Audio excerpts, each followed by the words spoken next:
you in. Hey, everybody. Okay, so this is it. My heart had been heavy and I needed to have this conversation. So I am Dr. Torri J. I am your founder and CEO of the Fatherless Generation Foundation. And for me, after seeing everything that I've been witnessing, I needed to have the conversation of how police brutality is impacting Black fatherhood. And so I made a phone call. Well, I sent a message to someone who said yes. And I was grateful that they said, very much so, that they said yes to doing this conversation. We are in a crisis in this country. Some may agree with it, some may not, but we're going to delve into even some of that conversation. I want to talk about the situation that happened in Atlanta, all the stuff that's brewing. And I brought with me, look, I'm going to be like, da, da, da, da. I brought with me Brandon Ewing of Fathers Matters. And I brought him because I know that he has a voice within the Black fatherhood community. I know his work. He's on boards and he serves in the education field. And I think that's very important where Black men are serving in that place and they can see what's happening to children. So Brandon, thank you for joining me tonight. I appreciate the invitation. Same. I apologize right off the bat. I have allergies that are killing me, but I agree that this was an important conversation, and so I appreciate the invitation. Well, thank you. And you have a birthday party going on in the background. Brandon even said yes while being a father of a newly turned 10-year-old. He said yes. So the bouncy house is still in the background, you guys. I am grateful. Brandon, I know this is going to be all night. Look, Ryan's already on here talking about love seeing y'all working together. Thank you for the connection, Ryan. Appreciate it. We've been pushing this for a moment.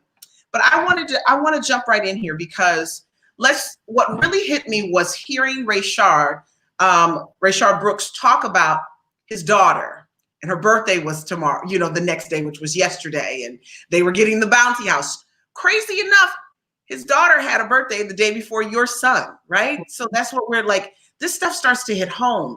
And as I'm listening to him talk about his daughter and her birthday and all of those things, and then I learned that he's a father of 3. And I just began to think about, how is this impacting how Black men are able to father and parent, and what's the mental, capacity and status of how Black men are feeling in this season. So tell me, what's your emotions? What's your honest emotions just for you and your household right now? For me and my household, and it's unique. I'm raising 3 Black boys, beautiful Black boys. And so all 3 of my sons ages 12, 10, and 4. Right. And so this is a conversation that has varied as they've gotten older, and it continues to change. And the conversation continues to get deeper. But now I have like real life examples that I can point to. Right. So the 2 instincts that I have as a father is, do I shelter them as long as possible from what is a harsh reality that Black people in this country are at times treated unfairly.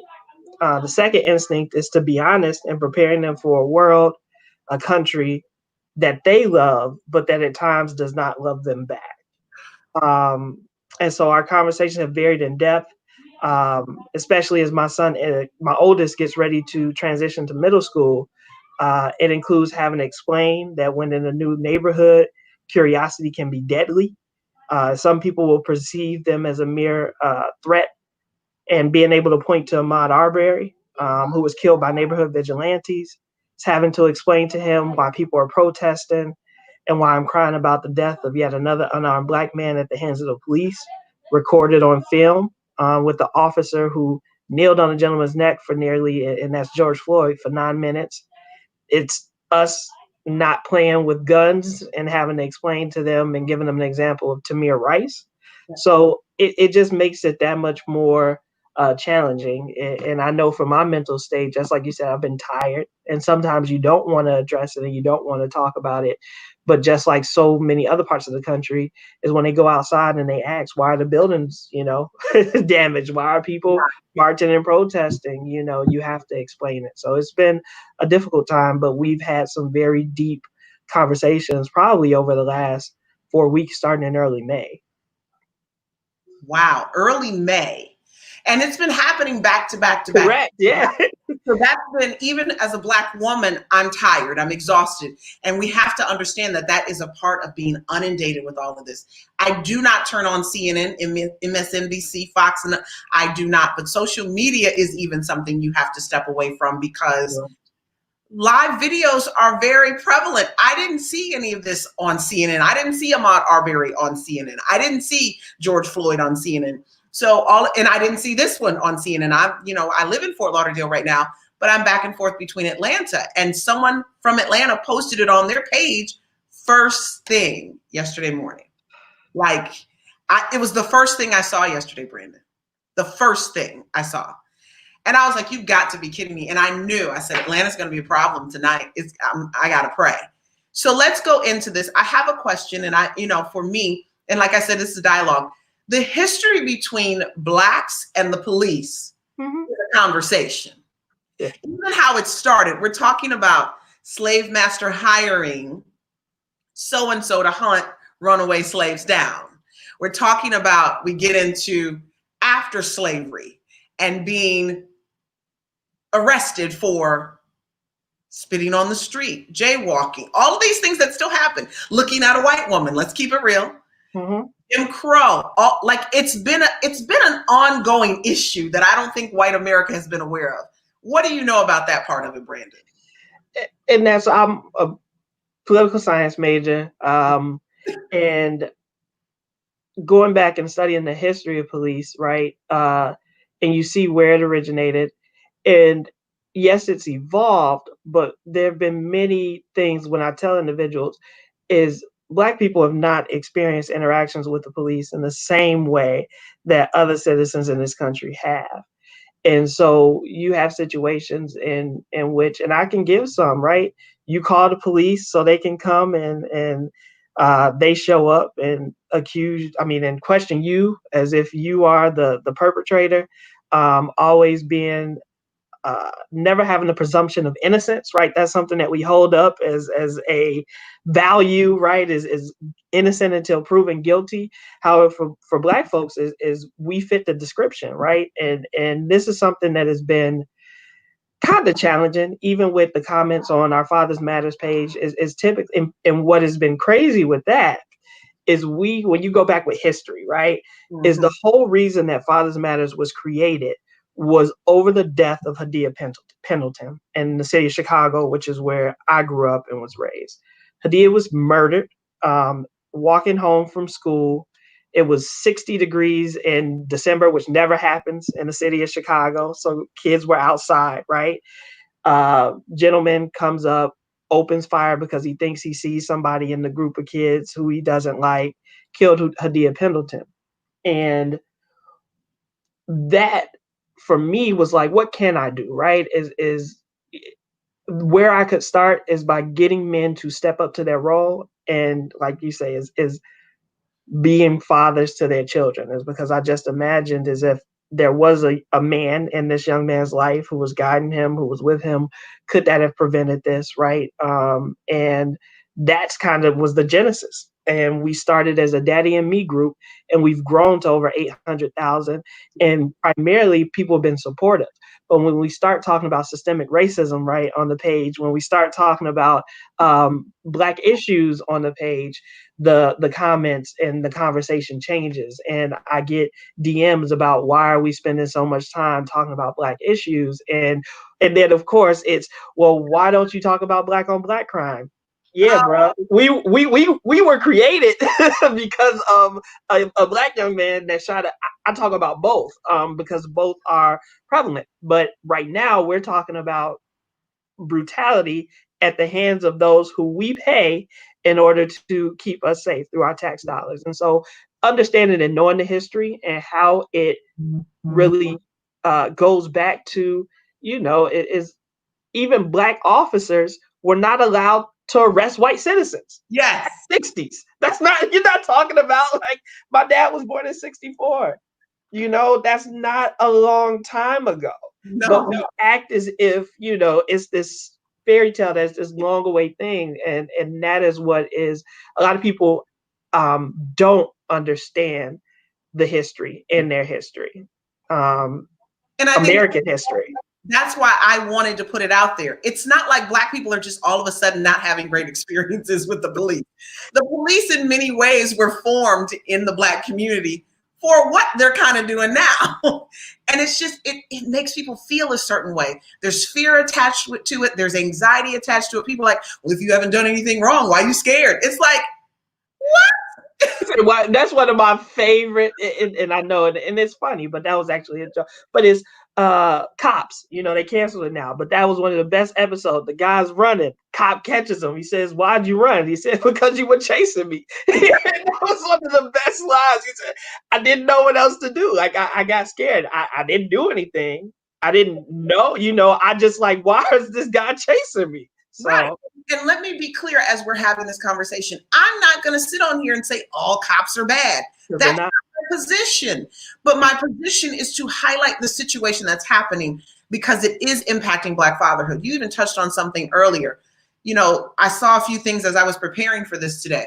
Black men are like an endangered species. Not only are they incarcerated at a higher rate, right? They're fatherless at a higher rate. They have mental health issues at a higher rate. And now, whether certain groups of people want to believe it or not, based on numbers, some people didn't pass that statistics class, Brandon.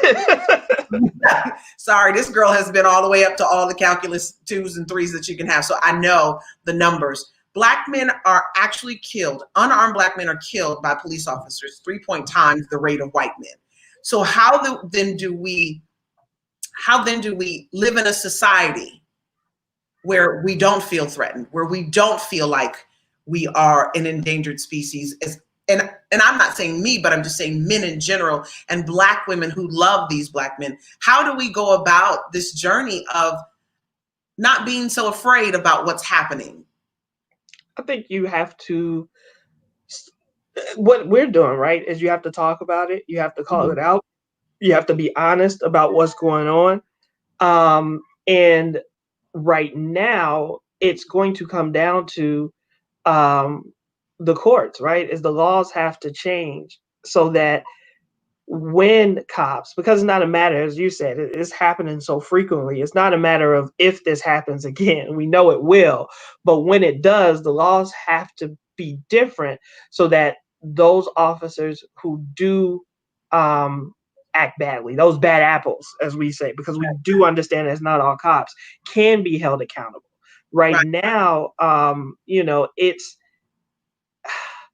police, and I'm going to say this as someone who is an elected official. I remember we had a conversation about school resource officers, right? So those are police officers who actually are in the schools. Well, we have a memorandum of understanding with the police department. There was some very student-centered requests that we asked for when we were renegotiating our memorandum of understanding with the police department. I'm personal friends with the chief. I feel like I can call him if I needed him. He's a great guy. I know tons of great cops. But when we started to talk about things that we would change, right, in order, things that we would limit what the officers could do when they're interacting with students, it was, if you make any change to this MOU, we'll just pull our SROs out. And then from the elected officials and the other people, well, we don't want to be known as those that kick the police officers out. But now I'm at the point, right? And this is what you said, what we can do is their presence causing more harm than good? And so that's what police departments have to really realize is communities do want you there, but it can't always be only on your terms. Yeah. And it can't always be in a way that is combative, right? We want to have conversations. I understand that you want to go home at the end of the day, but just like the young man yesterday, he wanted to go home as well, right? And so that is the only way it's going to change. The only way we're going to feel safe in our communities is if we change the laws first, and start to have greater dialogue with the police department. And it can't just be from the New York, who was he, union president, coming out and saying, you guys are treating us like thugs. And it's like, exactly. It's like, you just described perfectly how Black people feel. It's just because there are some Black criminals doesn't mean that we're all criminals. Just because there are some cops who behave inappropriately doesn't mean all cops behave inappropriately. But what we have to do is try and meet each other halfway. And unfortunately, I think with incidents that continue to happen and fighting against common sense reform, like banning chokeholds, right? That's going to not get us very far in the conversation. And I think I don't know what Rayshard was thinking. I don't. But I can imagine being a Black man in Atlanta and you're being arrested. There's some fear there, right? I want to go home. I'm drunk. I'm intoxicated. There's some fear there. I want you to know, Brandon, his police record has already come up. Yeah. It's already online. It's already plastered all over the place. What people need to know, white, Black, and everything else, that has been a part of systematic racism. What you do is you plaster the Black man's criminal history all over the planet. When I listen to my conservative friends, when I listen to, my friends who are liberals and conservative and all that, my conservative friends fight and they say, you're being propagandized by CNN and everything. But they're the ones that I see all the time with the conservative talking points. Like, it's our lived experience. And that's the point, is you can't throw statistics. You can't throw statistics at my lived experience. Come on, message. Somebody need to write that down. I gotta type that. You can't throw statistics at my lived experience. Come on. I say that all the time is because we had at my place of employment, we have a African American employee resource group, right? Now, usually, especially over since we've been in COVID and on quarantine, we were doing like every 2 weeks we had a happy hour. So Fridays we get together and we like just talk, laugh. We usually play games. And 2 weeks ago, right, everything had just happened. We had a mob, George Floyd, Minnesota was in flames. Chicago had not burned yet, but it was starting, the angst and the protests were getting there, and we just talked. And one of the things that we put in, and you might have saw it on Facebook, and it was 100% organic. You have maybe 26 educated, as if that mattered, in corporate America, Black individuals on a phone line, and we're talking about our interactions with the police and how early they started. The youngest was 12. And that was, and it wasn't just interaction. It was, if I'm being blunt, had a gun pulled out on you. So they went to a party, left the party, went to a store. So around 11 o'clock. So at 11 o'clock, they walked to the store from a house party. They're in middle school, 6th, 7th, 8th graders, right? And they say, as they're walking back from the store, they see a police car circle the block. Circles the block again. And mind you, he's saying, and now he's 32, right? He's saying, at the time, we decided and we told each other, if he circles a third time, come on, we're going to run. So the cop comes back around, right? Because he didn't see him doing anything wrong. Now they're scared because they noticed that he is circling. What did we do? We're not doing anything. We're just walking. So they all take off running. Of course, he calls for backup. And you must have done something wrong that you're running. You're running. Not that these are 12 and 13-year-old, kids. And he catches them. There's 8 of them. And pulls out weapons and once again and writes them a ticket now because they're out past curfew. Which, to your point, started, he said, that's something that can set you down a path, as we talked about with systemic racism, is me having that citation or having to go to be before a judge, having some type of community service, not completing the community service because of whatever. Yeah, to pay whatever that fee is. Trust me, absolutely. So now I have a warrant. I'm 17. I get pulled over, right? And that's violation. Yeah, over what I couldn't pay in the first place. It's not over the crime, and that's something we have to be cognizant as well when we're having this conversation. When we're talking about convictions, 90-something% of them never even make it to trial. These are all plea deals in the first place. We can have a whole conversation on that, but I don't want to. I want to talk about, because I'm looking at the post and I see someone in here. Who is it? Paula. And the only thing I want to say is for all of those, especially, and this is what I mean about solidarity, for those who understand how the court system can be biased against men, how can you then say that the court system cannot have any other biases, primarily which being one on race? And so I just put that out there. Is you can't. Go there in a minute. I got notes on that one because I've seen some stuff myself. Ricky says, he was talking to someone, he says, some people feel it's our fault it happens, right? And then she comes back and says, I don't have a clue how anyone can wind me up. My best friend is Black and I love y'all all. Okay, so they're going into this whole, people feel sad. People feel like it's their fault. Paula even says, or no, this is Ricky. Here we go. This is a good one. Paula, it's a scary situation now. It's like it's open season on Black men. It has me wanting to just stay in the house, but we both know that's not even safe. Okay? I was hot with Ahmaud Arbery because when, and I'll say this, and we're having an honest conversation, and I hope it's a safe space, is anytime something happens, right, you always have the whole, well, if they would have just complied. If they would have just complied. If they would have just complied. Okay, so even with non-compliance, if you take George Floyd, for example, he's handcuffed on the ground saying that he can't breathe. The knee on the neck is nothing. That's not, no police procedure would tell you that's how you should hold. You could have removed it to the lower back. At this point, he's subdued. Like you could have, there are tons of things that you could have done in order to give this individual some relief. But you chose, even on video, there were two people on his back, right? So he had 3 men on top of him now that we can see the whole situation. Yeah.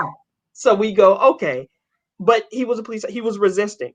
With Ahmaud Arbery, what was crazy to me is exactly what that individual said. We can't run, we can't jump, we can't skip, hop, sleep, go to the park, play with a toy gun, go to Walmart.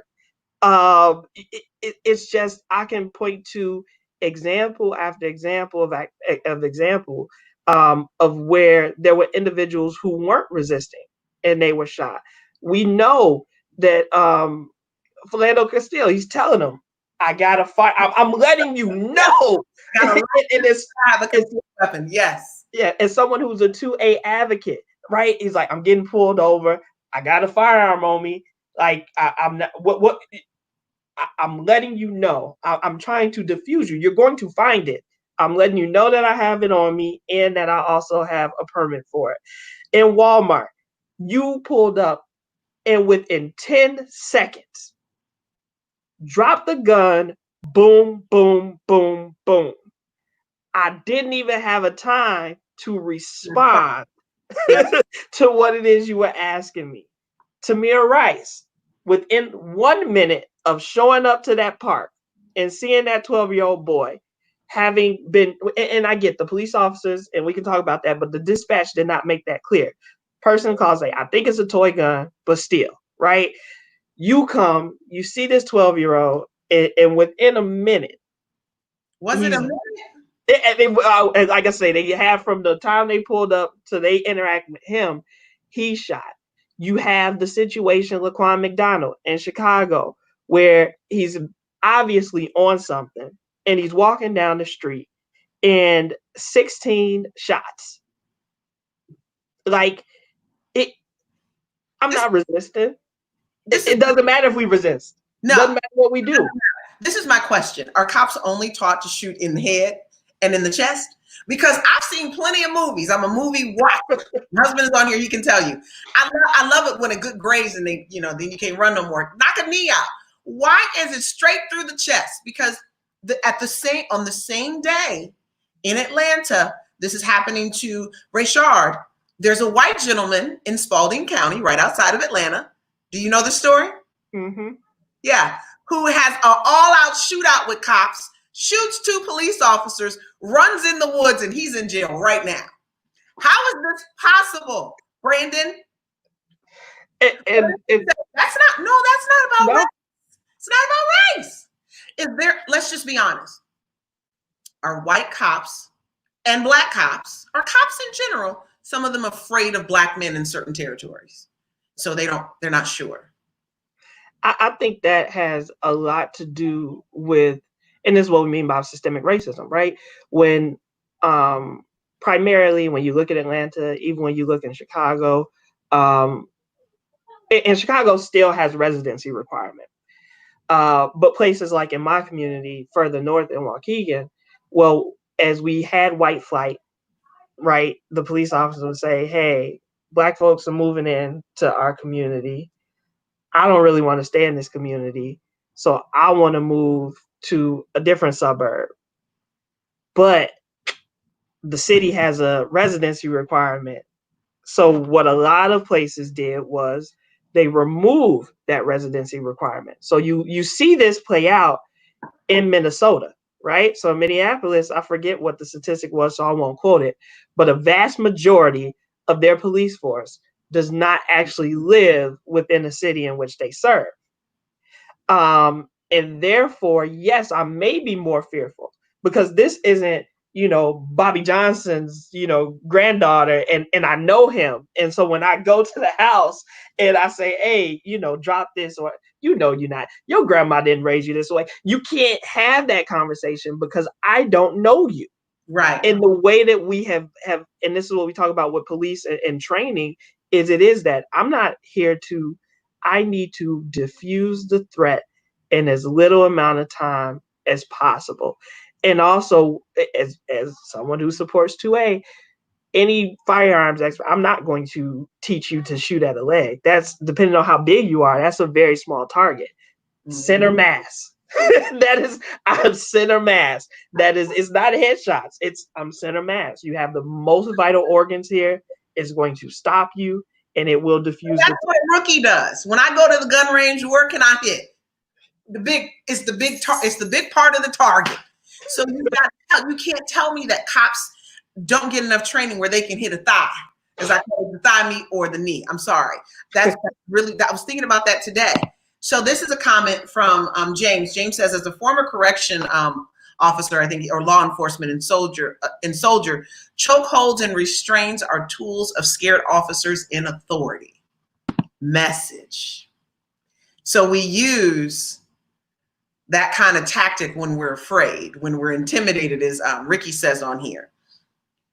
I want to get into the impact that this is having, not just talking about police, right? Not just talking about, but the emotional, the developmental, and the mental aspect. So I was looking at a blog today, and it blew my mind, because as we're dealing with this mental health aspects and what's going on with us, we've got Eric Garner, dies in 2014 from chokehold. His daughter then dies in 2017 of a heart attack. Mm-hmm. Stress. You have a Tatiana Jefferson, who dies from an officer going by back and forth in her backyard. She's playing a video game in her house. Like Ricky said, I'm staying in my house. She's shot. Her father dies at the age of 54. Is it 54? 58 weeks later. There's a true issue of heartbreak that's happening within the Black community, especially when this is happening to you. The studies that they've been doing about this even show that when Black men, unarmed Black men, are killed, Black people are really affected emotionally, psychologically, all these things. And it plays out in depression, being tired, all this stuff. When white men, unarmed white men are killed, white people have no response. They don't have a response when we are, but they have no response even when their own are killed by police, and Black people don't have a response when white people are killed either. How do we try to navigate this heartbreak that we're all experiencing and no one else is experiencing it with us, Brandon? That's what I concluded. We're the only ones experiencing the heartbreak. We can go around all these studies and say all this, but how do we navigate this heartbreak? Because I don't know. No, and mental health, right? Is I think we have to really, and we talk about it, and it's the new, but you do, it's self-care. Like you talked about being so impacted by it that you just can't watch the news. And of course, you want to be engaged and you want to, but I will be completely honest with you. It took me 3 weeks to watch the George Floyd video. It took me, I still didn't watch the video from Atlanta. I didn't need to. And I had to, I'm tired of seeing dead Black men. And this is something that when we talked about statistics, it is another just eye opener, is when I turned 25, I went to dinner, right, with a group of men, all Black men, and we sat around the table and we laughed and we joked and we had a good time. But then I said, you know what? I said, May, I'm not trying to bring the mood down, but I never imagined myself past the age of 20. See? And they went, what do you, and so, and I'm thinking, I'm like, that's weird. And then, friend across the table, you know what? I never said it to anybody either. Every birthday since 20 has felt like a miracle. And as we go and we start talking, it's like you have families, you want those goals. Majority of us from inner city, some from the suburbs, all Black men, same thing, corporate America, education. But none of us could see ourselves. We didn't see ourselves as old men. We don't see ourselves, and we know, like my grandfather is 84 and still living. But there, we've from my class, I've lost either to health issues, car accidents, Black on Black violence, and one that was killed by a police officer. So 10 years removed, we've lost over 12 classmates. I'm not 30 yet. This goes into the impact of fatherlessness, right? Father absence. When I saw the comment that someone said, well, if y'all gonna talk about that, then talk about this, right? And I'm like, don't worry, I got you. I'm already on that. But the impact of not having fathers present and how it does play out in that hopelessness that you had. I never expected to make it past 20 is a hopeless mentality. Yes. And we recognize that a lot of African-American men living in inner cities, but also in suburbia. Yes. We acted like that's not a thing. They have this sense of hopelessness. So when we're talking about how this fatherlessness is playing out in Black men and also young ladies, hopelessness is there. We have ODD. We have this opposition to authority because we've not had any. Our mother is our only authority figure. Like you said, my friends have died from health issues or gun violence, right? Because Chicago got some things going on that we all know about. When I was there for the NBA All-Star Weekend, 11 people had been shot in a weekend, and one guy was just driving down the highway. I was like, Lord, help me. I just came here to talk a little bit about fatherhood. I want to make it home. But health outcomes are that thing. When we're talking about mental health and putting health outcomes together, we have to recognize that when I'm depressed and I'm sad and I'm worried and I'm anxious and I'm all of this, that's going to start stirring up diabetes, high blood pressure, heart attack. Hypertension. It's that stress. Right. You got salt or sugar is what the old people call it, right? You got pressure or sugar. Which one you got here? I don't get that other people don't recognize this because they're having it now happen in their own situation, but somehow these groups we're a part of, Brandon, seem to distinguish between Black fatherhood and white fatherhood, Black fathers' rights and white fathers' rights.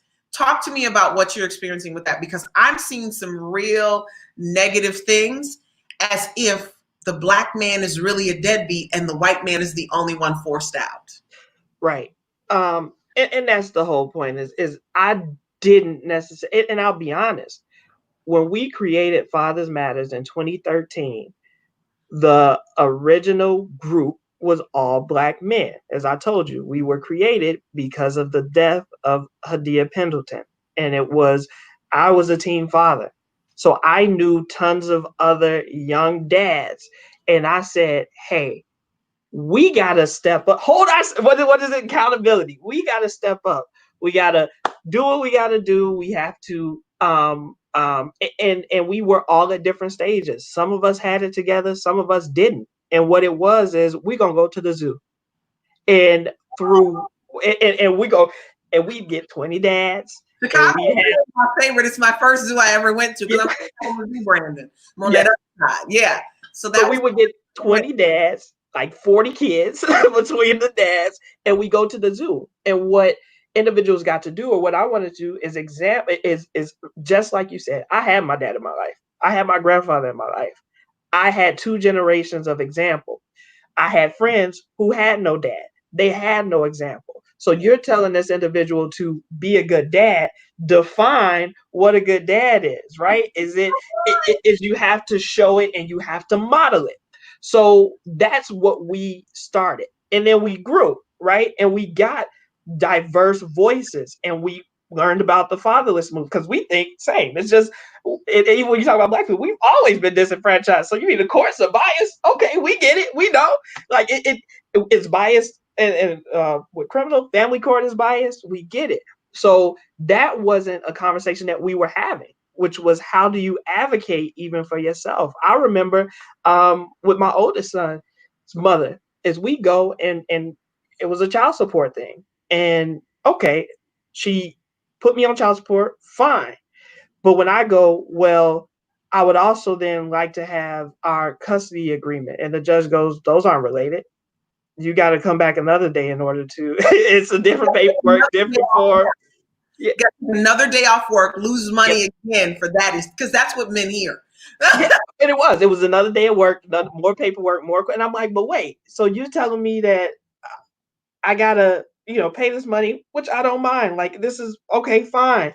Support my kid in this way by the courts. Let's do it. But then they're not even related. Like, we don't even have the same conversation. So, and I guess what I'm seeing is that as we talk and we look for that solidarity, and we can talk about, our issues and as fathers, is I think there's a lack of empathy and understanding when it comes to unique things that are impacting the Black community. Is because it's easy to say, well, they're not there, but then we act like we don't realize that even as we have this, what is it? When America gets a cold, Black folks get pneumonia. It's the same thing with fathers' rights and fatherlessness. Is we're not even on the same, starting from the same place. Is when we talked about the earlier age and more frequency that we have interactions with police. So if I have a record, and now that I have my kid, and then if I am in a custody fight or battle, well, they're bringing up my card and all of the bad things that I've been doing or have done. And when we know that Black unemployment is 3 times the rate of white unemployment, yet when you talk about child support and individuals who have back child support, and that was a whole big topic on the page, was people who were getting their government checks and the stimulus checks intercepted, right? That's going to disproportionately impact Black fathers. Now, it doesn't mean that white fathers don't have issues and we don't champion those issues. It's that you have to understand that there are some unique things about the Black experience that impacts fathering and fatherhood. And so I know white deadbeats, I know Black deadbeats. I know Black fathers who, you know, I idolize. I know white fathers who I idolize and I take things from, right? And I think what we just have to realize is one, not to, and that's what I try and do, is I know I have biases. And so when I see I didn't even have to watch the video in Atlanta to know. I said, I can't watch it today. So I didn't make a comment because I haven't watched it, right? So I'm going to reserve judgment until I get the mental capacity to go and look at it and see. But every time I've seen on my own page men who we've interacted with, who we've talked about it, who we've had solidarity with, who we've talked about our kids, right? Now they go, you know, well, that person deserves I'm like, not one of them did deserve it. None of them. And that's where it's been really troubling. Now it comes into, well, did you deserve not to be a part of your child's life? Like, it's because you had a record, or because you yelled at her, or because we can pull up every little thing you've ever done in that situation. You cheated on her. You know what I'm saying? And that's why the relationship didn't work. Like, we can pull up all of that, and you have to compare it in that way. I want to go back to something you said, because Ashley broke this thing down. Title 4D and the Welfare Act were intentionally implemented to target Black communities and drive out Black fathers. Yes, that's why I put on my page a little while ago, you know, we have to recognize that fatherlessness is the result of white supremacy, but people don't want to hear that part. There are plenty of documentaries that can be watched to see how deliberate it was. And then, like cancer, fatherlessness spread because the government, got money hungry. That is the truth. And if you cannot compare, for those who are watching, if you cannot even empathize a little bit with Black men who are going through this fight, then I've got questions about your own journey in the court system. Because once again, how many times have some of these men, maybe you, Brandon, you succumbed to a bad mediation? Isn't that similar to a plea deal? You know it was bad, but you really couldn't fight it because you couldn't afford the attorney you really needed in that moment, right? I know when you're bringing up even the fact that custody and child support are separate. Being in Atlanta, Georgia, although I work with clients all over the country, I love Atlanta because when you're an unmarried father, they go together. It's called legitimation, Brandon. See? And you're fighting all of it in the same place. And people used to say, I hate this. I hate this. And I'm like, this is the best I've seen around the country. I can give kudos to Georgia for making you do a one-stop shop. Not only it's ancient terminology, but they legitimize your child so that they can inherit from you, because you're supposed to inherit if you're married. They get you child custody and they get you your child support all in one order. It's all wrapped all nice and tightly. Now I'm like, maybe I need to help push this all over the country, because people used to talk about how much they hated it so badly. But I want to bring up something too, because you said it earlier. You formed this Dad and Me group because men and accountability. How do we ask Black men to step it up when we're ignoring the issues that they're having? And that's the difference, is because when you come, and for example, and like especially with my inner circle, even with the admins, we're all in different stages. You know, I've been married 5 years, have, you know, job. We have some that are currently in the fight who haven't seen their children in months, you know, and are struggling, right? And so what we do is we try and support one another, which is what it was. Is it's a place for us to come together. I'm not going to tell you, you know, that you are wrong, but I'm also going to try and provide information and encourage you, right? So it's not enough for you to say the system is unfair. I concede that point. Now that it's an unfair system, what are we going to do in order to, because we know what's at stake and how important it is. So I think that's the accountability. It is an acknowledgement. I'm not telling you that it's not there. I'm not telling you that it's going to be easy. And that's the whole, like, when you come to me, and that's why I also have to understand that people who are in these comments, they don't know me and they don't know these individuals. These men had lives. They were fathers, they were sons, they were grandchildren, they were brothers. And I'm always looking at their humanity. George Floyd, look at his record. Who was that? Candace Owens? He shouldn't be our martyr? Don't go here. Because my husband will tell you, that girl is my arch nemesis. I've been complaining about her on my page for about a year. Because and that's my whole point is he is the everyman. You don't have to be perfect, George Floyd. You don't have to be perfect for your life to have dignity. You don't have to be perfect for you to need to be involved in your kid's life. And I think that is when you talked about the difference is there's no is perfection is not, and I put that on my page too. I'm not your perfect Negro, because a lot of people try and hold me up as some ideal of what the black man and black men should be. And I go, I'm not your perfect Negro. I will make mistakes. And I don't want, on the day that I'm murdered on the day that you die, I don't want them to roll the list of all the mistakes that you made in your life. No, I don't have a mugshot, but that would be, the one picture that I got from when I was 13 and making some dumb decisions. That's the one that they're going to run with, in order, not the one in my father's hat cap, but the one that I had when I was 16 and it was turned back. Like that is what makes the whole thing so unfair to me. And I'm hoping that people will look at this live with an open mind, look at the page with an open mind, and just learn. When you talk about accountability and pulling somebody up by their bootstraps, you got to get them a pair of boots first, I can't even get the straps because I didn't get the boots yet. and that's the thing. And you have, and I tell people all the time, especially working with kids, even with police, so going back to officers and authority and my own kids, respect used to be given. Yeah. Respect now has to be earned.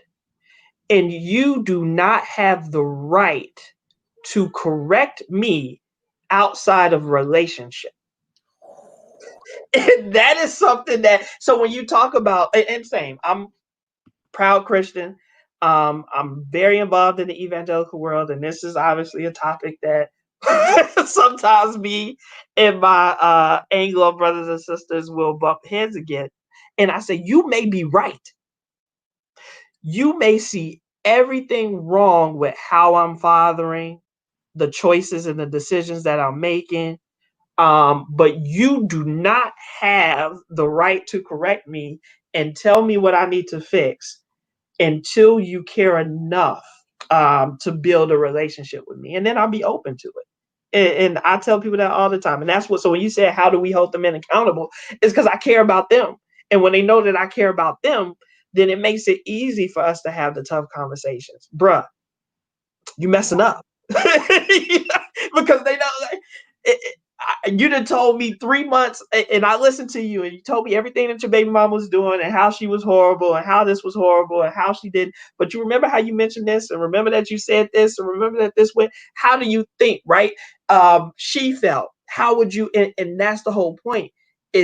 It's a skill, but you have to care enough, right, to want to do it. So let me say this, because people think with the Fatherless Generation Foundation, they're like, oh, but she's a woman and men are just telling her whatever they, and they're getting. My clients can tell you, I ride them so hard. Well, she's not blah, blah. You know what? Courts aren't going to navigate that for you. Like, I am not easy on these men, because I'm going to make you be a man in my presence if you want to be with your children. I'm not going to let you acquiesce to this woman because she's a woman. And I'm not going to let you play the victim either. It's like, well, you chose her. So these are the set you got for the rest of your life. I don't even pull that 18-year-old crap. This is till you die. Okay. You got to deal with this woman till you die. Because once the child graduates from high school, there's college, then they get married, then they have a baby. You're still interacting. Yes, you are. Always trying to press them like, you got to grow up. There's no man who's going to sweet talk me other than the one I'm married to. Like, I'm not that easy. I've always had male best friends. And even the female best friend I have, people heard me say it. She's from Detroit, from Highland Park. There are days where I'm like, You are a female. Calm down. Stop. You know, she was one of the oldest in a single parent home. That's that masculinity that we tend to get when we're in those single parent households. There are a lot of comments. I want to, because we got to move on. We got some stuff to deal with here. Let's do it. Let me, because somebody said something to me earlier when I got him on the phone. He's one of my therapist friends. He said, we have to deal with the fact that Black women sit on social media and they say, we love our Black men. We love our Black men, but they're the first ones to call the police on us. I said, so wait, you trying to tell me that Kieran's coming Black too?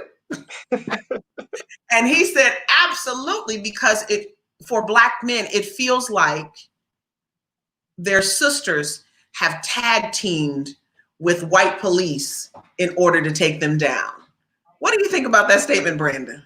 I think it's same. And this is one of the things that I'm very sensitive to, is because something that we have to acknowledge is,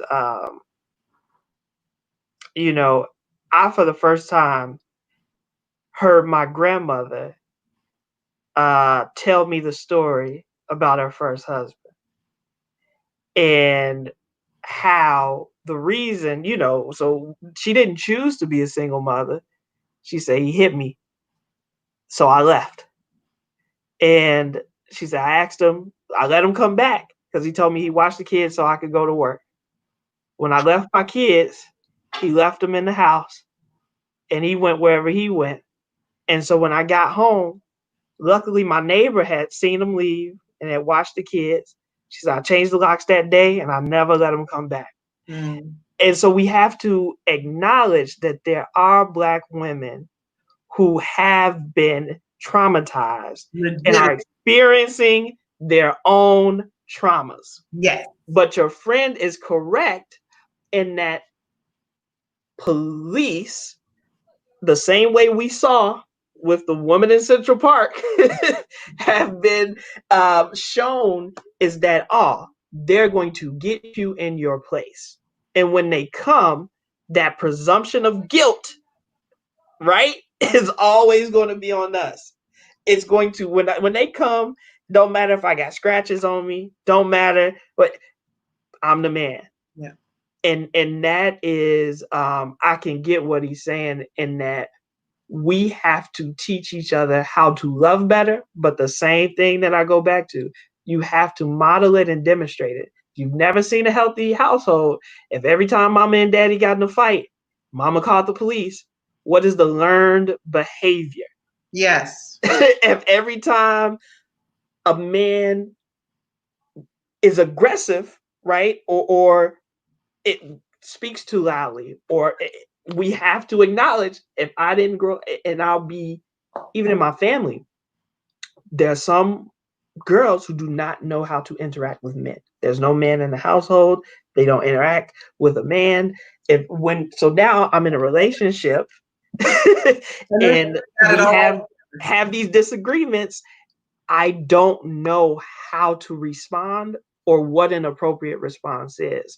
So I think we have to unpack it, and that Black women ride for us the hardest. But I think a lot of times the police have been used, exactly what he said, as a threat.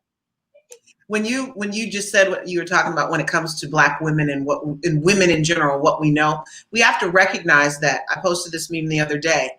You know, most women don't know what fatherhood looks like, and most men are insecure about their fatherhood. And that's a place that we have to recognize when we're coming together to create these relationships, that we're just not, as I say, we're asking really basic questions to qualify somebody to be in relationship or have sex with. It just depends on what we want. As I posted yesterday, broken women are looking for love and broken men are looking for relief. And he will that he loves you in order to get relief from that trauma cycle. And she'll accept any love that you get her to get relief from her own trauma cycle. So everybody's in this trauma cycle and and then they create babies in the trauma cycle. It's this crazy cycle that I don't think we recognize how to break. I want to go here because it bothers me. We're talking about qualifiers earlier. This criminal person, he's a deadbeat, all of this, only if he's an involved dad. what do we do, Brandon, to deal with the qualifiers, not only in this perspective from police brutality, but qualifiers are happening even like the post I made yesterday. The guy, he chose his own vernacular. I thought it was worth sharing.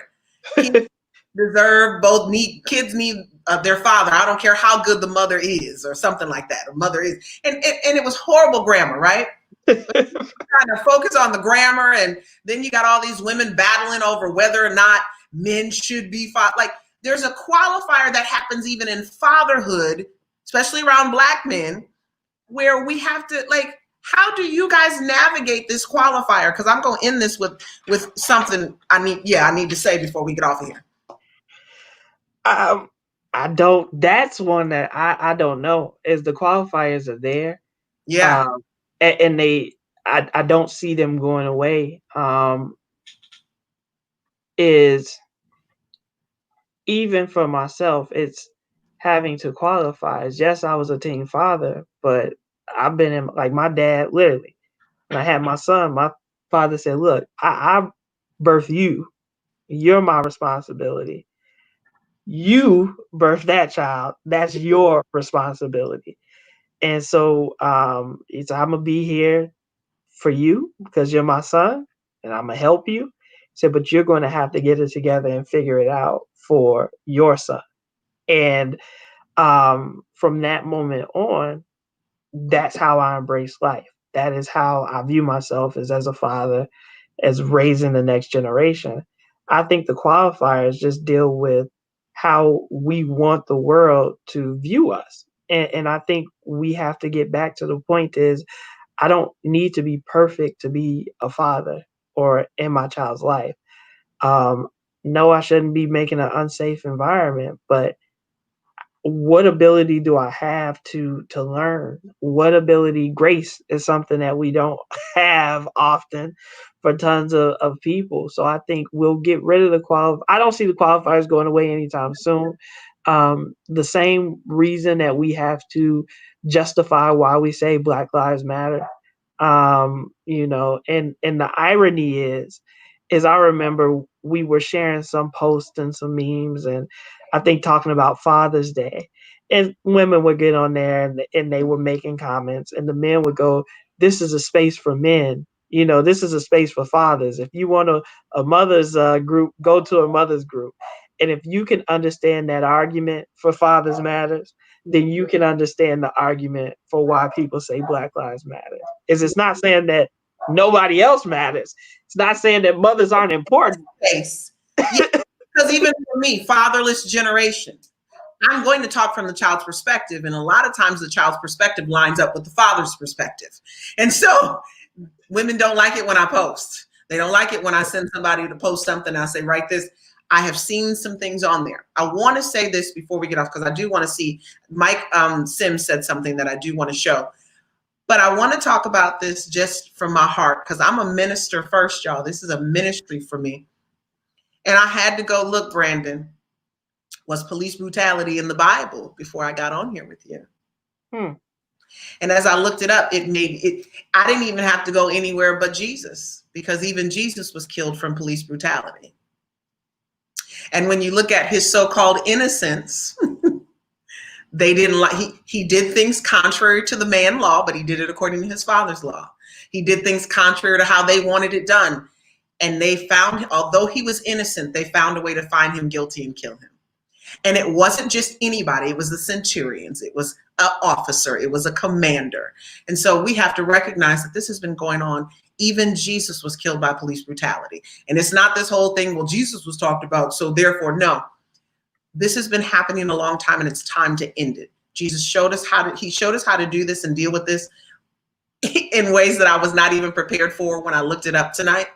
But I have to recognize that even who I consider my savior went down this line. And so when people are constantly saying, why make these people a martyr? I would say, I didn't make anybody a martyr. Did you see that on my shirt?